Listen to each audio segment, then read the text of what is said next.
Okay, hello. I would like to introduce you now to the piece of art we're going to be drawing. You can see this is a photograph of a flower I took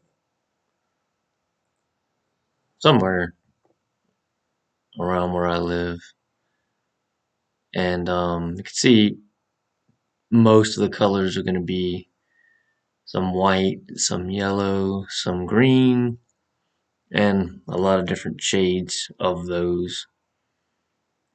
It's actually going to be fairly straightforward. I'm probably only going to need about 5 or 6 different colored pencils to get this thing going. You can see this is